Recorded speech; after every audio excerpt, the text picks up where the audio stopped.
2018년에 노벨 문학상 수상했던 올가 토카르추크라고 하는 분은 이런 얘기를 했습니다. 인간이 동물을 지옥으로 내모는 순간 온 세상이 지옥으로 변한다 그랬습니다.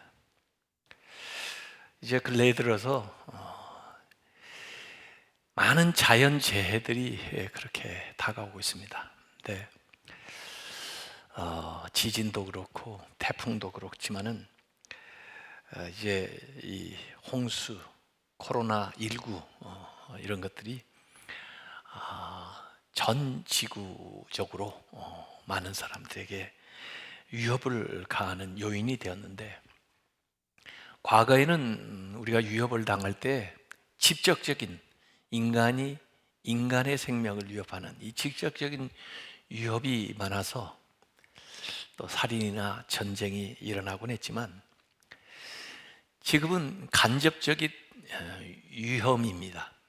인간이 자연을 파괴하고 결국 그 자연이 인간을 파괴하게 되는 이런 간접적인 위험에 모두 다 노출되어 있는 그런 상황인데, 이것은 어느 한 지역의 문제가 아니라 이제 전 지구적으로 당하는 어려움입니다. 자원 고갈, 대기 오염, 수질 오염, 오존층 파괴, 온실가스 배출, 지구 온난화, 이런 것들로 점점 지구는 종말의 때에 가까워오고 있습니다. 이것은 다른 게 아니라 인간들이 만든 위기예요. 우리의 문명이 만들어낸 위기입니다. 그동안 더 풍요롭게, 더 잘 살고, 더 많은 것을 개발하고 누리려다 보니까 이제 자연도 한계가 와서 더 이상 견뎌낼 수가 없는 것입니다. 자연은 원래 이 자정 능력이 있어요. 우리 인간도 마찬가지죠. 어느 정도의 상처나 질병이 들어도 면역력이 있어서 자신이 시간을 좀 주면은 회복을 해요. 그 상처를 다시 복원을 하곤 하는데, 이 자연의 자정 능력도 한계에 봉착했는데, 그 지구 생명 보고서를 보니까 1970년도에 이미 한계가 왔습니다. 1970년도 이전에는 어느 정도 자연을 훼손을 해도 시간만 주면은 다시 복원을 하곤 했는데, 1970년도부터는 훼손하는 속도와 양이 더 커지면서 이제 자연이 회복 불가능한 그런 상황으로 빠져들은 지 벌써 50년이 지나고 있는 것입니다. 그런 동안에 야생동물은 지구상에서 3분의 2가 사라졌고, 전체 육지의 4분의 3이 오염되었고, 바다도 40%가 심각하게 훼손되어 있는 현재 상황입니다. 그동안에는 짐승을 만나기도 좀 힘들었는데, 이제 짐승의 서식지가 점점 없어지고 인간이 계속 개발해 가면서 이제 그 동물과 짐승, 이 사람이 빈번하게 접촉할 수 있는 그런 상황이 만들어지면서 그 짐승들의 병이, 또 그들에게는 병이 아닌 것이 인간에게 바이러스로 또 박테리아로 침투해서 치명적인 질병을 일으키는 그런 상황, 이것이 이제 시간이 조금 주어지면 전 세계로 확산되는 팬데믹 상황으로 가고 있는 거죠. 그래서 지금 살림을 계속 벌채해 가면서 신종 코로나 바이러스가 계속해서 출현할 가능성이 더 많아지죠. 그래서 지금 코로나19를 대처하기 위해서 백신 개발을 한다, 치료제 개발한다 하는데, 우선 그 코로나19도 변종이 많이 생긴다고 해서 한 번의 접종으로 퇴치하기도 어려울 뿐만 아니라, 코로나19를 퇴치한다 하더라도 또 다른 종류의 코로나 바이러스가 출현할 가능성은 너무나 많고 명백하기 때문에 결국에는 백신으로는 해결할 수 없는, 많은 물질과 많은 과학자들이 매달려도 해결할 수 없는 상황에 우리는 봉착해 있다는 겁니다. 그래서 어떤 화학적인 백신보다도 생태 백신, 우리의 삶의 방식을 고치지 않고서는, 자연과 더불어 사는 방법을 배우지 않고서는 절대로 앞으로 해결할 수 없는 문제를 우리는 지금부터 껴안고 살게 되었다고 하는 이 얘기입니다. 더구나 지금 빙하가 사라지고 있어요. 지금 기후변화는 더 심각한 문제로 다가오고 있습니다. 빙하가 사라지고 동토가 녹기 시작하면서 그 얼음 속에 있었던 수천 년, 만년 된 그때에 사라졌던 동물들의 사체가 드러나면서 거기에서 박테리아, 바이러스가 퍼져 나오고 있는 그런 상황입니다. 우리가 경험해보지도 못하고 들어본 적도 없는 신종 바이러스가 계속해서 출현할 가능성이 많아지는 것입니다. 얼마 전에 일어난 캘리포니아 산불만 해도 기후변화 때문에 생긴 산불이고, 이미 남한 면적의 20%가 되는 산림을 불로 다 태워버린 그런 상황이에요. 이때 우리는 뭘 들어야 됩니까? 생태계가 우리에게 전해주는 종말의 메시지를 들어야 됩니다. 회개하라! 회개하라! 회개하라! 마지막이 가까웠다. 회개하라! 회개하라! 회개하라! 그 음성을 우리가 지금 듣지 못한다면 이 모든 상황에서 배우는 게 없는 거예요.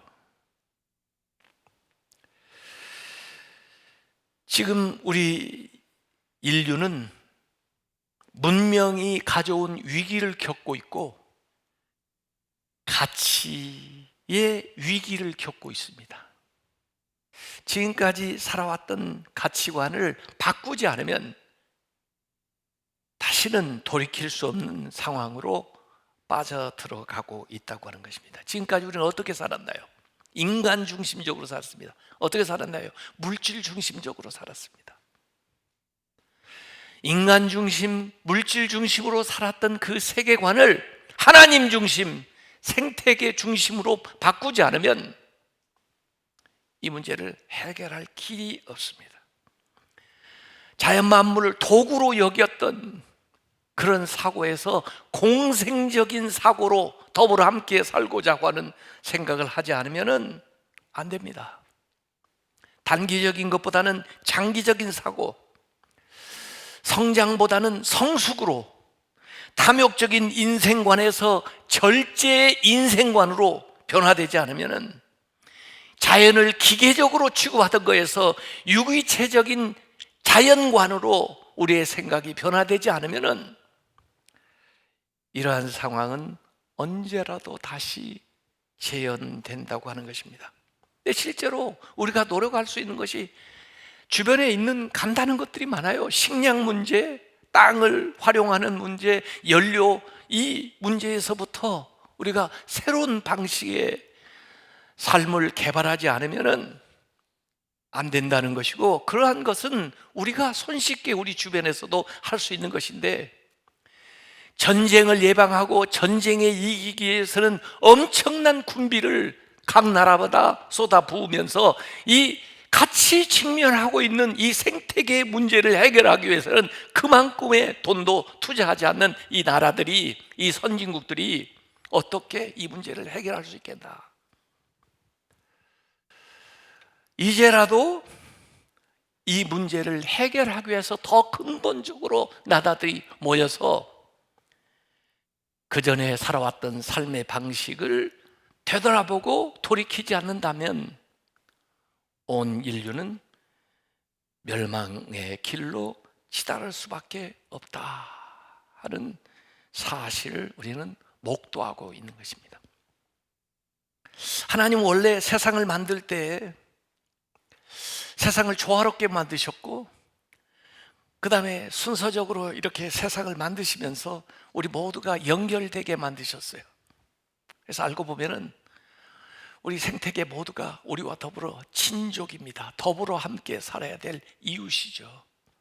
그런데 우리는 인간만 생각하고 나만 생각하고 내 주위를 그냥 환경이라고, 나를 위해서 존재하는 것으로만 여기고 그들을 착취하고 훼손시켜서 나의 이득을 얻는 데만 급급했던 것이 우리의 삶이었습니다.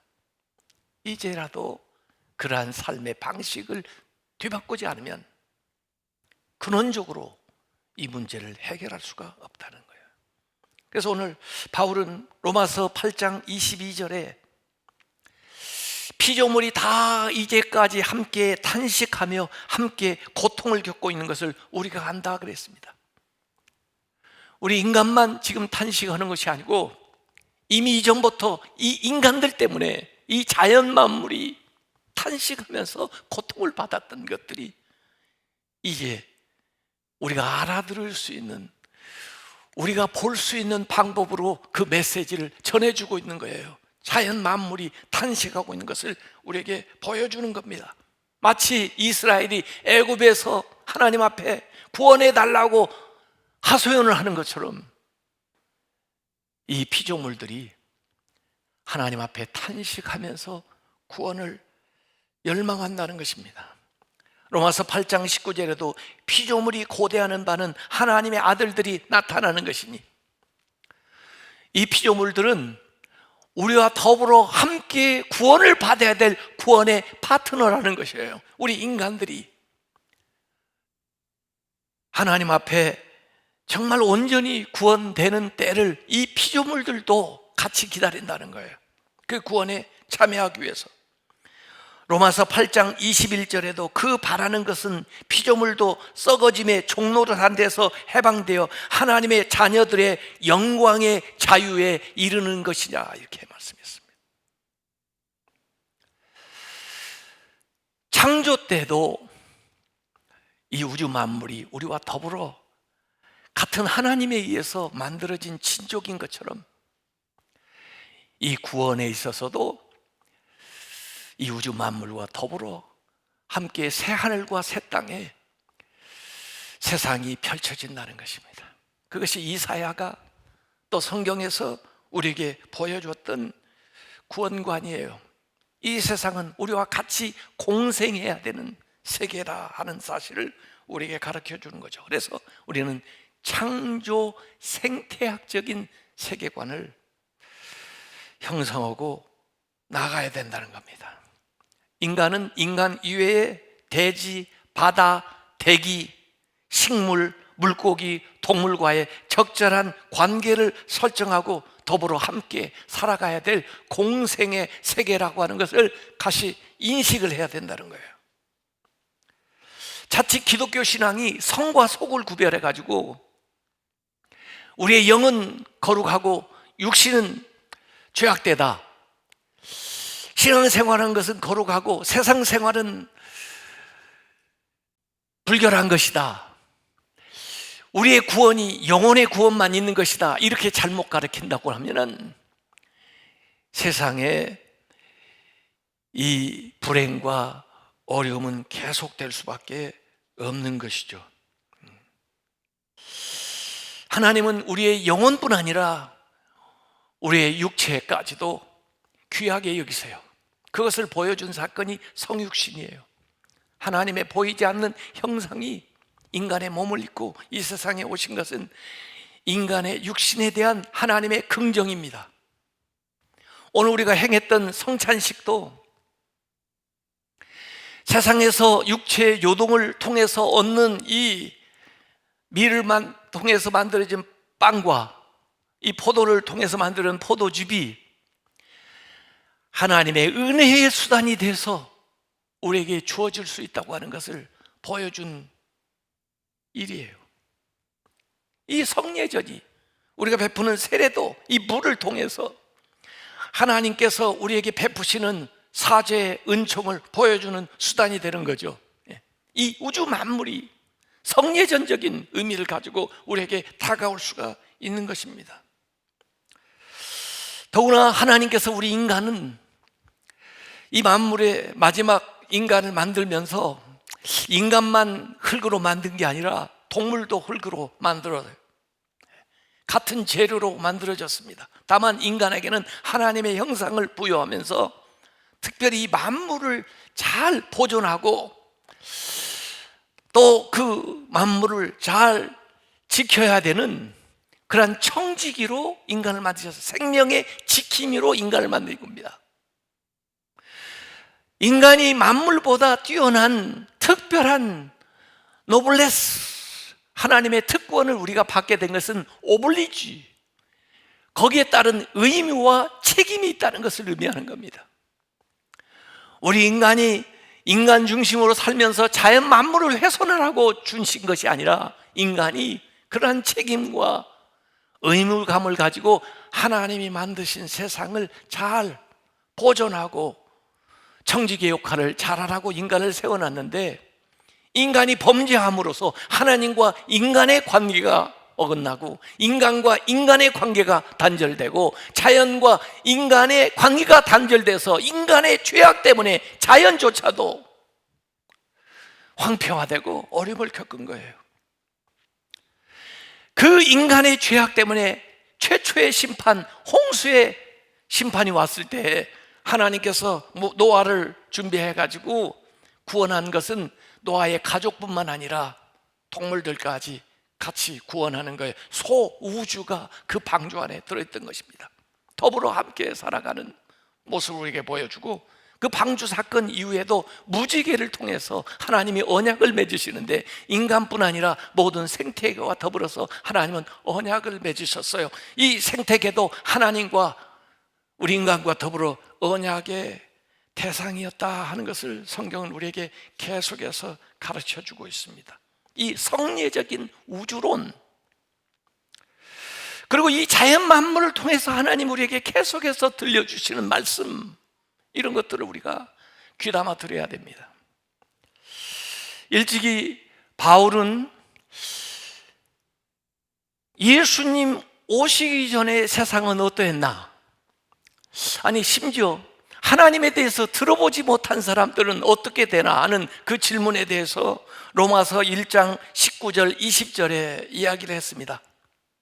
이는 하나님을 알만한 것이 저희 속에 보임이라. 하나님께서 이를 저희에게 보이셨느냐? 보이는 게 계시죠. 창세로부터 그의 보이지 않는 것들, 하나님 곧 그의 영원하신 하나님의 능력, 또 신성이 그 만드신 만물, 그 자연에 분명히 보여 알게 되나니. 하나님을 드러내는데 예수님 오시기 전에 이 우주 만물 자연을 통해서 하나님을 알만한 것을 보여주셨다는 겁니다. 그것이 자연계시예요. 예수 그리스도를 통해서, 그리고 이 말씀을 통해서 우리에게 주시는 것이 특별계시예요. 자연계시를 통해서 우리가 잘 알아듣지 못하니까 이 특별계시를 통해서 우리에게 주신 것이지만은 그 이전에 더 보편적으로 모든 인류에게 주어진 것은 자연을 통해서 하나님을 미루어 알고 하나님의 음성을 듣고 하나님과 더불어 함께 살아가라는 거죠. 가톨릭은 이 자연 계시 사상이 우리 개신교보다 더 강하지만은 우리 개신교도 그 자연 계시에 대한 생각을 해야 되는 시점에 와 있다 이런 겁니다. 하나님의 초월성만 얘기하는 것이 아니라 하나님 우리 안에 내재하실 뿐만 아니라 이 만물 가운데 내재하고 계시는, 아니 이 우주가 어찌 보면 하나님의 몸이라고 하는 생각을 우리가 하고 살아야 될 시점에 놓여 있다는 겁니다. 그래서 성령님에 대해서도 성령은 생명의 역사, 생명의 숨, 치유의 바람, 생명의 물, 깨끗하게 하는 불, 이런데 이 생명의 영, 요새는 녹색 성령론이라고 해요. 성령에 대한 생각도 우리가 바르게 해야 된다. 그래서 이전에 인간 중심의 사고에서 하나님 중심, 생명 중심, 우주 중심으로 패러다임을 전환해야만 이 문명의 위기를 타개해 나갈 수 있다는 것입니다. 제가 기독교 윤리학을 전공한 사람인데 이전의 기독교 윤리학은 주로 사랑에 대해서 쭉 얘기를 했습니다. 그리고 그 사랑이 실현되는 방법으로서 정의에 대한 이야기를 했습니다. 그래서 민주화도 주도하고 또 독재나 군부 이런 이 독재에 항거하고 하는 것으로서 이 정의를 외치는 그런 말씀을 우리가 이 성경 속에서 찾아내 가지고 기독교 윤리학으로 했는데, 제가 미국에 80년대 유학을 가보니까 이미 미국은 그 시대가 지나고 이슈가 이제 사랑, 정의에서 생명으로 와 있어요. 생명을 얘기하는 것입니다. 생명을 중시하고 생명을 보존하고 생명을 존엄하게 여기는 신학, 생명이라고 하는 테마가 신학의 중심을 이루고 있는 거예요. 생명, live, L-I-V-E, 라이브, 그 라이브를 역행하는 거, 그걸 까꿀로 말하면 E-V-I-L, 이불이에요. 생명을 거스르는 모든 것이 악이다. 이 생명은 하나님의 창조의 질서인데 생명을 존귀하게 여기고 생명을 보존하고 생명을 위하는 삶을 살아야 된다 하는데, 우리나라는요, 부끄러운 얘기지만은 세계에서 지금 자살 1위입니다. 하루에 39명씩 자살을 하고 있어요. 코로나가 문제가 아니에요. 그것도 젊은 사람들이. 우리나라 낙태율이 OECD 국가 중에서 제일 높습니다. 생명을 존중하는 문화가 아니에요. 그래서 우리는 세월호 사건 이후에 교회에서 생명운동을 했던 겁니다. 매월 생명운동, 지금도 생명운동을, 생명을 살리는 운동을 해야 된다. 기독교의 복음은 생명을 살리는 것이다. 생명에 역행하는 것이 죄입니다. 이제는 인간관계에서 거짓말을 하고 도적질을 하고 살인을 하고 그런 정도에서 죄라고 생각하고 그것을 회개했지만은, 이제는 음식을 낭비하고 재활용 쓰레기 분리해서 버리지 않고, 그리고 쓰레기 아무 데다 버리고, 이런 것도 생태학적인 죄예요. 우리가 회개해야 될 죄입니다. 이전에는 덕목을 얘기할 때 사랑하고 인내하고 용기를 내고 겸손하고 그것을 덕목이라고 얘기했지만, 이제는 더 확장돼서 덕목은 단순한 삶을 살고 적게 소비하고, 그리고 자연 만물을 돌보고 동물들도 잘 돌보고 식물들과 더불어 함께 살아가는 그런 삶의 자세가 갖추어져야 덕이 있는 사람이 되는 거죠. 이제는 내 생명 중요하고 내 가정에 대한 생각을 했지만, 이제 이웃에 대한 개념도, 가족에 대한 개념도 이제 확장되어서 다른 나라 사람뿐 아니라 동물과 이 생태계까지도 다 미쳐서 의미 없이 꼭 필요하지 않은데 다른 식물이나 동물의 생명조차 빼앗거나 훼손하는 것을 정말 주의하고 조심하면서 살아야 되는 그런 삶으로 나가야 됩니다. 우리 기독교 교리 가운데 구원론도 중요하지만은, 이 구원론 안에 인간뿐 아니라 자연 만물과 더불어 받는 그 구원, 그것과 더불어 창조론이 중요해요. 하나님께서 이 우주 만물을 만드시고 이 모든 구원의 파트너로 우주 만물이 조화를 이루면서 살아가라고 하셨다는 이 창조론도 우리가 더불어 생각을 해야 되는 거죠. 그래서 구원은 우리의 죄로 말미암아 예수 그리스도께서 십자가에 못 박혀 돌아가심으로 피 흘려 주심으로써 주신 그 적색 은총이지만은, 그 적색은종과 더불어서 창조 때 이미 우리에게 주신 녹색은종을 회복해야 건강한 삶을 살아갈 수 있고 우리가 지속 가능한 지구를 만들어 갈 수 있다. 그 일에 믿는 사람들이 앞장서서 이 생명운동을 일으켜야 된다 하는 것이 제가 이 얘기하고자 하는 이야기의 요체입니다. 저는 이번 연휴 기간에 그 데이비드 브룩스가 쓴 두 번째 산, 한 600페이지 정도 되는 책인데 저하고 생각이 좀 비슷하기 때문에 빨리 읽어봤어요. 그분이 옛날에 보보스라는 책을 아주 탁월하게 잘 썼고 인간의 품격이라는 책도 썼는데 이번 책을 보니까 첫 번째 산을 대부분 사람들이 다 오르려고 가는데 이 첫 번째 산은 개인주의적이에요. 경쟁적이에요. 그리고 뭔가 성취, 또 야망, 성공을 위해서 달려갑니다. 어떤 사람은 다행히 그 산에 정복해서 올라간 사람도 있지만 대부분의 사람들은 올라가다가 좌절하거나 또 골짜기로 미끄러지거나 그런 삶을 사는데 이 첫 번째 산만 있는 것이 아니고 두 번째 산이 있다는 거예요.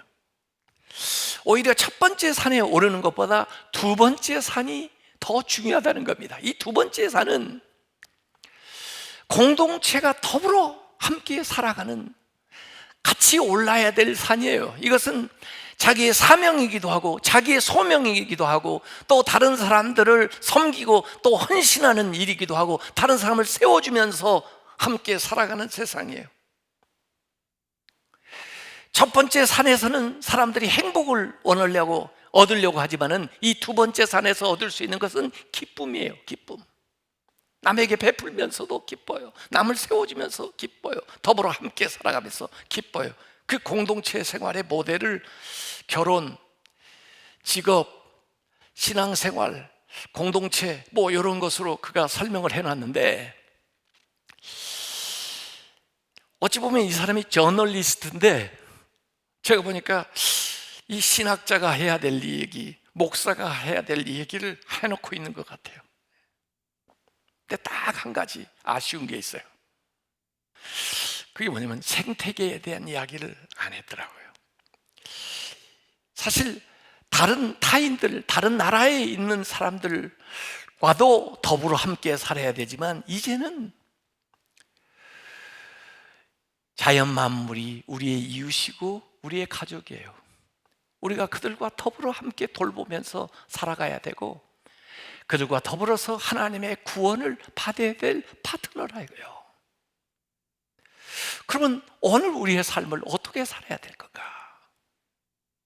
이제는 양을 추구하고 살았지만 이제는 그 양보다도 질이 더 중요하고 이제는 많은 것을 누리기 위해서 개발하고 성장하고 그렇게 인생을 펼쳐놓고 살았지만은 이제는 정말 하나님 앞에 성숙된 삶의 자세를 가져가면서 우리의 가족이나 교회뿐 아니라 우리의 나라뿐 아니라 다른 나라 온 생태계와 더불어서 함께 살아갈 수 있는 생각을 꿈꾸며 나아가야 우리 모두 다 함께 구원을 받을 수 있다는 거죠.